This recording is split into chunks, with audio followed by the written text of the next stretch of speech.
यूनुस अलैहिस्सलाम दजला के बाएं किनारे पर आबाद इराकी शहर मूसल में पैदा हुए। आप अलैहिस्सलाम हज़रत हूद की औलाद में से थे। मूसल के मुकाबिल नैनवा शहर था जो उस ज़माने में अपने उरूज पर था और वहाँ कौम समूद आबाद थी। नैनवा की आबादी 1 लाख से ज़्यादा थी, जैसा कि कुरान पाक में है, और उन यूनुस को लाख या इससे ज़्यादा लोगों की तरफ पैगंबर बनाकर भेजा गया। हज़रत यूनुस अलैहिस्सलाम की उम्र 28 साल थी जब अल्लाह ताला ने उन्हें अहले नैनवा की रुश्द व हिदायत पर मामूर फरमाया। मुफस्सिरीन के मुताबिक हज़रत यूनुस का दौर मुबारक 741 था 781 क़ब्ल मसीह है। हज़रत यूनुस अलैहिस्सलाम का वाक़या यूँ है कि हज़रत यूनुस एक अरसे तक नैनवा के लोगों को तौहीद की दावत और बुत परस्ती से रोकते रहे, मगर कौम ने उनकी दावत कबूल करने से साफ इनकार कर दिया। सिर्फ यही नहीं, गुरूर व तकब्बुर में मुब्तला कौम दीगर नाफरमान अक़वाम की तरह आप अलैहिस्सलाम की दावत का मजाक भी उड़ाती रही।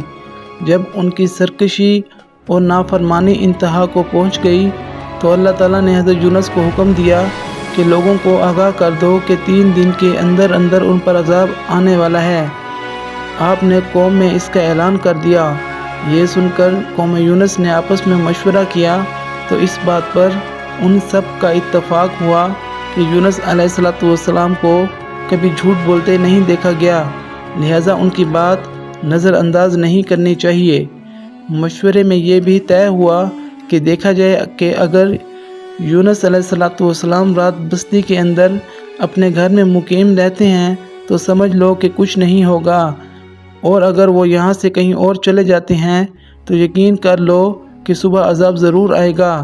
किस्सा मुख्तसर, हज़रत यूनुस रात को उस बस्ती से निकल गए।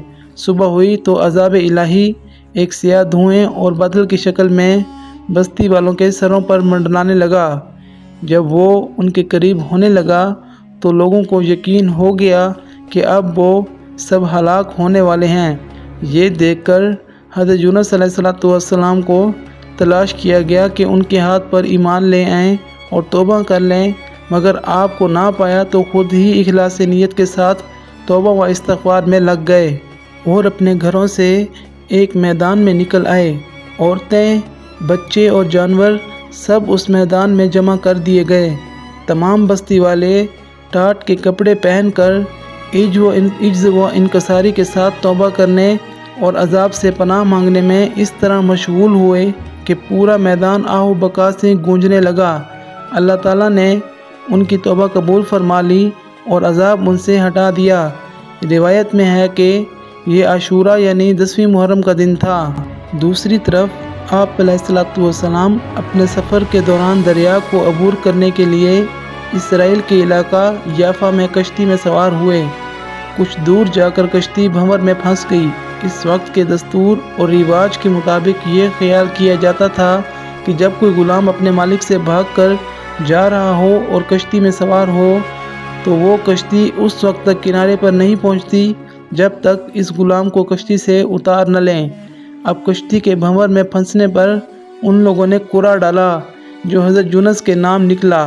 3 दफ़ा कुरा आपके नाम ही निकला तो आप अलैहिस्सलाम ने फरमाया कि मैं ही गुलाम हूँ जो अपने आका को छोड़कर जा रहा हूँ। आप अलैहिस्सलाम ने खुद ही दरिया में छलांग लगा दी ताकि दूसरे लोग किनारे पर पहुँच जाएं।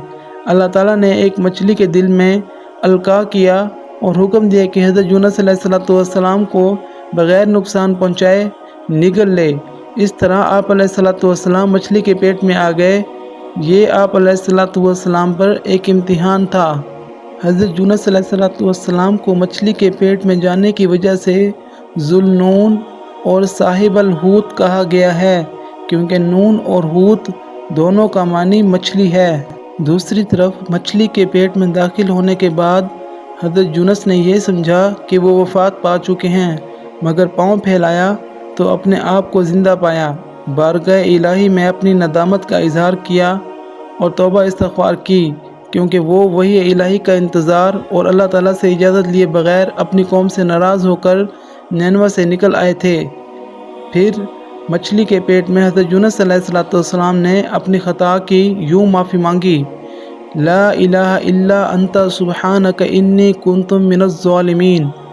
جب اللہ تعالیٰ نے حضرت یونس علیہ السلام کی پرسوز آواز کو سنا اور دعا قبول کی تو مچھلی کو حکم ہوا کہ حضرت یونس علیہ السلام کو جو تیرے پاس ہماری امانت ہے اگل دے۔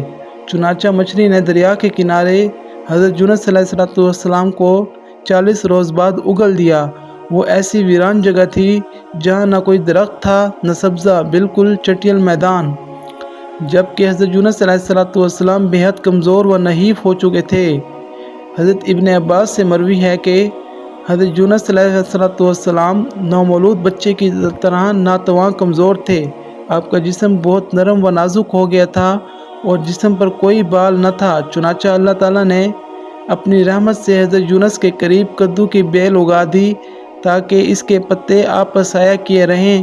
اس طرح اللہ تعالیٰ کے حکم سے ایک جنگلی بکری صبح شام آپ کو دودھ پلا کر واپس چلی جاتی۔